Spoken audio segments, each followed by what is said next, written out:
Have you ever wondered what it takes to run a county? These are the hardworking men and women that do the tough jobs that help keep El Paso County moving. I'd say a majority of our clients are working people. Some I've seen single parents with 2 jobs. They work really hard and they still can't make ends meet. People who want to relinquish their kids. That means they want to, I don't want to have this kid anymore. Their own kid. This is Tough Jobs. Hi. I'm Anna, nice meeting you. Anna, nice to meet you. Thanks for having me. Thank you for coming to the DHS lobby. Okay, so tell me a little bit about what goes on in here. So here we help our clients that are getting benefits. They Okay. check in at that little kiosk, we give them Okay. a ticket, and then they can sit down and follow me over here, Okay. David. We have here the self-help kiosk. Clients can sit down here and apply for the different programs that we have. Okay. And over here we have these interview rooms.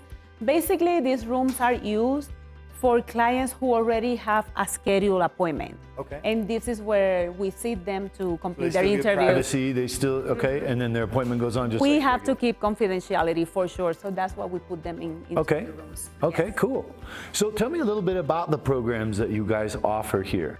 So we have the SNAP, is the Supplemental Nutritional Assistance Program, is Okay. the food stamps, how Sure. people know it. We have Medicaid. Okay. We have CCAP, which is child care Sure. for families in need. We have A&D, is Aid to the Needy and Disabled. Okay. We have old age pension. We have home care allowance. We have several. We have several programs for Okay. the families.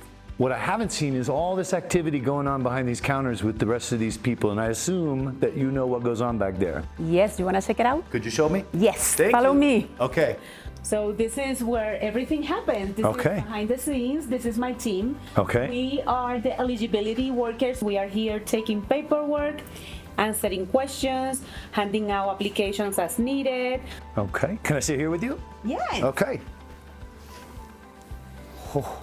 So Anna, you walked me through here, and I think I just looked at more paperwork than I've ever seen in my life. There's a lot of paperwork. What is the caseload? Is that what it's called? What is that like here? Is this, I mean, is it this much every day? It is like this every day. Okay. We sometimes see 300 clients a day 300 in one day. in one day. Okay. And we also have an option in the lobby that way they can put the paperwork. Okay. So we are during the day switching tasks, like we are answering questions, but we are also taking care of that because we scan those every 30 minutes. So if somebody's not sitting at the window, you get to go up, get more paperwork, start another case. That person's already gone, waiting for an answer from you. So aside from the stack of paperwork that gets left out there for you, what happens at the kiosk? Or am I privy to see what happens at a kiosk? Am I allowed to see what goes on You here? can see what's going on here. Because this young lady's been very generous with her time. Yes, she allowed us to film her. Okay, awesome. I want to see what happens here. Hi, Christina. Hi. How can I help you? Well, I'm really, our family's really struggling, and I've never done this before, so I don't even know where to start. So, someone told me I should come in here and ask about some of the assistance programs you have, and, just what do I need to do to apply, and what kind of help might be available, because I don't have anything in my kitchen. Okay. Do you have children in your house? One. You have one. Okay, so we do have a program that is called TANA for Colorado Works. Families with minor children in the home, like 18 and under, can apply for this program. You can go over this and you can select the SNAP, you can select the Colorado Works since you have children in your home. And if you also are in need of medical assistance, you can check the box for Medicaid. Oh, so it's one application for It everything? is one application for everything. You will have to complete an interview. You will be getting an email with your appointment, time and day. So you want to write down your email address here. So if you want to go ahead and have a seat in the lobby, I can put you back in the queue and then we can call you back. Okay, and are there any other things that I could go to for help, or? Yes, we have a list of different resources in the community in case you need urgent assistance, because you still have to complete the appointment. So we can send you to the food pantries. I'll give you the list for the food pantries if you're needing that. You can call 211. and see if you are need for example like a voucher for housing or something like that. They can direct you to the other places. So I will go fill this out and come back, and hopefully we can get some help. Ms. Christina, thank you very much for letting me be a part of this. Well, thank you. See you soon. Something came up during that conversation that we just had. You mentioned a number 211 that she might call. What is that all about, and what goes on? Why would somebody call the number 211? Sometimes we have clients that we are unable to assist right away because they have to wait for their appointment since we don't determine at the window. And we connect them with United Ways. They have different resources throughout the community that they can connect people with, like for vouchers, maybe for clothing or for food, or maybe trying to connect them with rental properties or housing and things like that. So we direct them. Kind of get the ball rolling until this process is done. Correct. And then there's a little more stability. Okay, so I'm starting to see why this is a tough job. Not just the paperwork, not just the people, but a combination of everything that you guys put together for these services. I get it, tough job. Why do you do it? I like it. I like it. You have to be, I always say this to everybody, you have to be working for human services for the right reason. Like, we are here to help people. Right. There are days that are really, really, really tough because people are angry at you. They don't get the answers that they need because it's not ready yet, or they do not meet the criteria. And sometimes they can get a little bit excited, belligerent. Sometimes it happens. Okay. You also see stories that really break your heart. You see people that are really needing help, not only from the programs that we have with SNAP, but people asking for help with their children, with child welfare, people who want to relinquish their kids. You said that somebody people come and want to relinquish their kids. Relinquish. I'm great at vocabulary, except I'm not. I have seen that myself in person. That means they want to, I don't want to have this kid anymore. Have this kid Their own kid. Yeah. I have seen that myself. Well, that's not a thing. Is it a thing? It has happened. I mean, they really do it? They relinquish, where do their kids? Foster care? Yeah, they want, and that's when we get the social workers involved and what is happening. That's when we try to get them services and see if are they on a crisis, what do you need?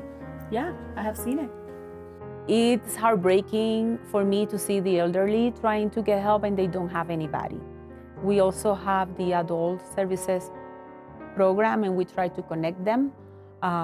They are always ready, available to come downstairs if there's always somebody here to try and help them. So you weren't kidding when you said this is the hub, because people walk in here with everything. So you may or may not be able to help them, but you have the resources available in here, upstairs, somewhere here that you can say, let me get you this number, let me get you this person, let me get you this form filled out, and get them on their way, even if it's not something that this desk specifically handles. Correct. And I always like to ask, what is it that makes a great day, a good day for you, for the team, for this part of the department? What is it that makes for a great day? Why do you do this job? And the day that would make you want to come back the next day. We have to come here understanding that we may not be able to solve everybody's problems and we are going to be encountering all these challenges with the clients sometimes, but just knowing that one person said thank you, it makes it worth it. It's all worth it. Okay. Yeah. Awesome. What else do we have to see today? Let's head over to EBT. All right, I'll follow your lead. All right. So here's EBT, and this is Amber and Philip. He's the supervisor of the EBT area.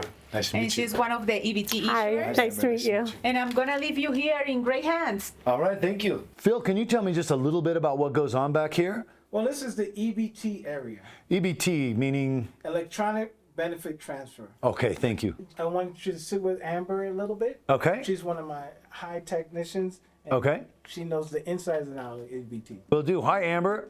All right.